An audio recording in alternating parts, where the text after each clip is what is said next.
à tous et bienvenue sur la chaîne du temps libre. Moi c'est Anso et aujourd'hui on se retrouve pour une nouvelle vidéo. Je vais vous parler d'une suite de sagas et c'est un tome 4. Oui, je regarde mon livre parce que j'ai complètement oublié. Oui. Et alors? Je vais donc vous parler du tome 4 de Gossip Girl qui s'appelle Tout le monde en parle. C'est écrit par Cecily von Ziegler et c'est chez Fleuve Noir. Ça date. Ouais, parce que ça n'existe plus, hein, Fleuve Noir, et en poche comme ça, encore moins. Je pense que tout le monde a plus ou moins quand même entendu parler de Gossip Girl, qui a été adapté en série télé. On parle bien de ces livres-là. Ça peut paraître surprenant, mais oui. Parce que, faut savoir qu'il y a énormément de différences. On va en parler un petit peu après. Je pense que je vous le redis dans chacune des vidéos Gossip Girl, avis Gossip Girl que je fais, mais voilà. Pour ceux qui ne connaissent pas, si vous viviez dans une grotte ou que ça ne vous a jamais intéressé, on va suivre l'élite de Manhattan, en gros, de l'Upper East Side. Traduction, les gosses de riches. Voilà, tout simplement. On va en fait avoir un petit groupe de personnages. Alors, on va parler du livre pour l'instant. Donc on va suivre Olivia, Serena, Dan, Nate, Vanessa, Jenny, principalement. Olivia, dans la série, c'est Blair. Blair Waldorf. Ici, c'est Olivia. Je ne sais pas pourquoi ils ont changé le nom, je n'arrive toujours pas à comprendre. Je trouve ça très perturbant. Mais c'est pas la seule différence. Pour le coup, le personnage de Olivia, c'est vraiment la fille super populaire, la gosse de riche par excellence pour moi. Hein. Très fashion victime, très BCBG. Il faut qu'elle soit bien vue, il faut qu'elle... Voilà. C'est vraiment un stéréotype. Alors là, par contre, si vous n'aimez pas les stéréotypes, vous oubliez directement la saga, hein, parce que les clichés, on est en plein dedans. Ensuite, il y a Serena, qui est un personnage qui est assez, je trouve, assez fidèle quand même, dans la série. Très bien incarné par Blake Lively, hein, je dois dire. Ici, dans la série livresque, on sent beaucoup son laisser-aller, vous voyez, elle s'en fiche, elle vit au jour le jour. Elle aime très fort, mais des fois elle peut aimer que 2 mois, quelqu'un, ou même moins. Et elle est très volage, très libre en fait. Et je trouve que dans la série, elle est aussi un peu comme ça, en mode oui, je viens d'un milieu aisé, huppé, j'aime bien la mode, mais en même temps, j'aime aussi d'autres trucs. Vous voyez, elle est très, très cool, et pour le coup, c'est un des personnages que j'adore dans cette série. Parce que, alors oui, c'est la meilleure amie de Olivia / Blair.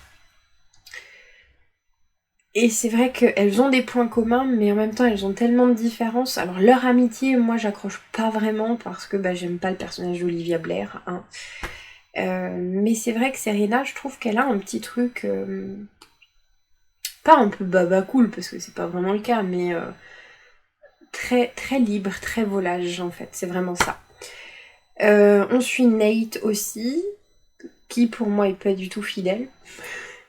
Ici, dans la saga livresque, il faut savoir qu'il est tout le temps défoncé. En gros, voilà, tout le temps défoncé. Il aime bien ça. Hein. C'est pas trop le cas dans la série, dans mes souvenirs, peut-être une fois ou deux, mais pas tout le temps ici. C'est vraiment accro, quoi. Après, c'est pas mon personnage préféré, ni dans la série, ni dans les livres, la saga livresque. Je trouve qu'il apporte pas grand-chose. Dan, pour le coup, c'est un peu le même. Il est très...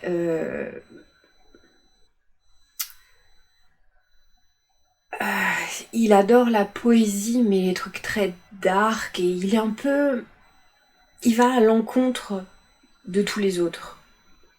Mais il faut dire que Dan et Jenny, sa sœur, ne sont pas riches. Faut le savoir aussi. Eux, ils viennent d'un milieu beaucoup, beaucoup moins aisé que les autres. Et il a ce côté sombre, un peu torturé, au final il l'est pas tant que ça, hein, mais bon, voilà. Jenny est assez fidèle parce que c'est une jeune fille qui a 2-3 ans de moins que son frère, qui ont donc entre 16 et 18 ans il me semble. Et elle est complexée par son physique, parce qu'elle a une poitrine très volumineuse. Et c'est vrai que les gars remarquent ça en premier, et puis bon, voilà. Elle est un peu mal dans sa peau à cause de ça en fait. Et elle a un peu un esprit un peu rebelle, un peu...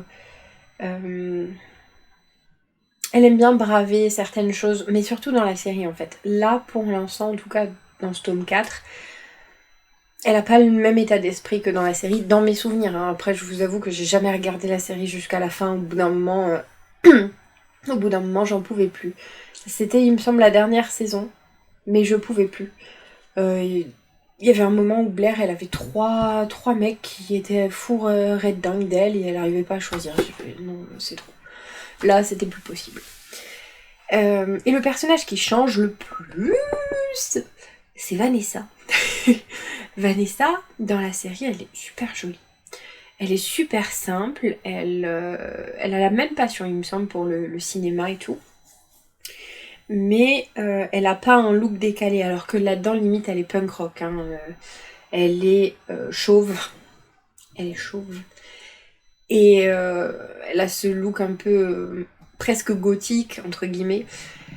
Vraiment, il y a ce décalage entre les deux personnages, on n'a pas l'impression que c'est le même, mais si, c'est le même. Et il faut savoir que dans la série, Chuck Bass est un personnage principal que tout le monde aime, moi y compris, même si c'est un sombre... Voilà, au début, hein, il n'est pas du tout appréciable. Par contre, là-dedans, c'est un personnage même pas secondaire, tertiaire. Si vous entendez le nom de Chuck Bass, c'est incroyable. Et c'est pas du tout le même bonhomme. Hein. Je sais pas d'où il sort ce Chuck. Et il y a aussi un gros décalage. Mais ici, on en entend à peine parler. Et des fois, là-dedans, par exemple, c'était pour dire il y a des rumeurs qui disent que Chuck Bass, il est gay parce qu'il va au défilé de machin avec Trucmuche. Voilà.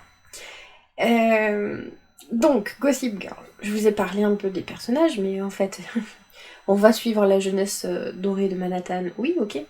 Sauf qu'on a la fameuse Gossip Girl, qui est un personnage toujours omniprésent, mais qu'on ne connaît pas. C'est une blogueuse, en tout cas elle se présente comme ça, hein, et elle adore les ragots, donc allez savoir comment elle sait tout sur les personnages. Donc elle publie sur son blog, ici on a plusieurs articles par exemple, où elle raconte ce qui s'est passé dans les chapitres qu'on vient de lire, mais sur le blog que tous les jeunes de Manhattan, et peut-être même d'ailleurs, lisent. Et à la fin, il y a toujours des petites questions des internautes, des lecteurs, et sa réponse. Donc on est dans les ragots, on est dans le stéréotype, voilà, faut aimer. Je vous avoue que je ne garde pas la saga, je les lis, parce que j'avais découvert ça quand j'avais peut-être 12 ans. Genre j'étais aux courses avec ma mère et puis j'ai dit maman je vais voir les livres. Elle a dit oui ok on se rejoint après. J'ai vu Gossip Girl. En plus c'était même pas le tome 1. Moi je savais même pas que les sagas dans les livres ça existait. C'était le deuxième, le rose. Le premier que j'ai acheté, je disais oh ça a l'air bien. Ouais je l'ai acheté, je l'ai lu, hein. Je l'ai dégommé. J'avais adoré. Et ensuite la série sortait. Ouais, sauf que du coup, j'avais jamais lu l'intégralité. Je l'avais demandé il y a très longtemps. Ma maman me l'avait offert pour Noël à chaque fois, un petit tome par-ci par-là, ou deux. Et voilà. Elle attend dans ma palle. J'ai tout. Je crois que j'ai tout. J'ai même le hors-série. Mais c'est vrai que à partir du moment où la série était sortie, j'étais hypée. Hein. Les premières saisons. J'étais comme tout le monde, hein, un petit mouton qui adorait quand c'était l'heure de regarder Gossip Girl. Du coup, quand je suis revenue au livre, il y avait un de ces décalages, j'avais tellement de mal. Là encore, j'ai du mal, mais comme la série, je l'ai abandonnée depuis longtemps, je crois que je m'étais volontairement spoilé qui était Gossip Girl d'ailleurs. J'arrive plus facilement à me remettre dedans. Après, c'est pas forcément un univers que j'aime maintenant, je l'aime plus, parce que les gosses de riches avec leurs manières, et puis il y a des références de marques et tout, de magasins qu'on a aux États-Unis, surtout dans la mode et tout. Bah, j'ai vu, je fais pas partie de ce milieu, donc concrètement, je passe à côté de beaucoup de trucs, beaucoup de références. Mais je pense que j'ai cet attachement parce que c'est un des premiers livres que je m'étais acheté avec mon argent à moi, vous voyez. J'ai même pas le 1, j'avais même pas acheté le 1, comme dit, j'avais commencé avec le 2, et j'avais bien aimé à cette époque, j'étais à fond. Donc je pense qu'il y a cette petite nostalgie, et c'est pour ça que je vais lire la saga en entier. Même si il y a ce décalage entre livres et séries télé qui me pose problème. Mais parce que du coup j'ai connu plutôt la série avant vraiment les livres. Enfin, non, c'est faux, puisque le 2e tome je l'avais lu avant la série. Mais j'avais pas la suite à ce moment-là et j'avais jamais lu la suite. Donc au final je m'étais dirigée vers la série. Et après il faut savoir que les personnages je les vois comme dans la série. Du coup, Chuck, c'est très embêtant. Vanessa, c'est très embêtant. Les autres, ça va à peu près. Mais là, je vous avoue que pour certains, j'ai tellement de mal. Ça fait vraiment bizarre. Après, comme dit, je ne peux pas, en fait, ne pas la lire parce qu'il y a tellement de différences, justement, entre les livres et la série que je suis trop curieuse de voir comment ça finit et si toutes les histoires sont les mêmes ou pas. Pour l'instant, j'ai l'impression que les livres prennent beaucoup plus leur temps que la série. La série, elle avait à un moment 1 milliard d'intrigues qui partaient dans tous les sens. Quand j'y repense, je me dis oui, j'ai adoré à l'époque. Mais maintenant, vous me dites, allez, on re-regarde Gossip Girl, je vous dis non, quoi. Peut-être la saison 1 éventuellement par nostalgie, mais après, des fois, ça va beaucoup trop loin. Ils partent dans des trucs... voilà. Du coup, je continue. Mais tranquillement. C'est-à-dire que de lire un tome par an, ça me dérange pas plus que ça. Alors oui, si vous calculez, je crois qu'il y en a 13 ou 14, un truc comme ça. C'est même pas écrit là-dedans. J'en ai pour jusqu'à limite mes 40 ans, quoi. J'exagère juste un peu. Mais voilà, je ne peux pas en fait juste m'en débarrasser. Donc je les lis et après je leur donne une seconde vie, y a pas de problème. Mais j'ai quand même cette curiosité de découvrir les livres.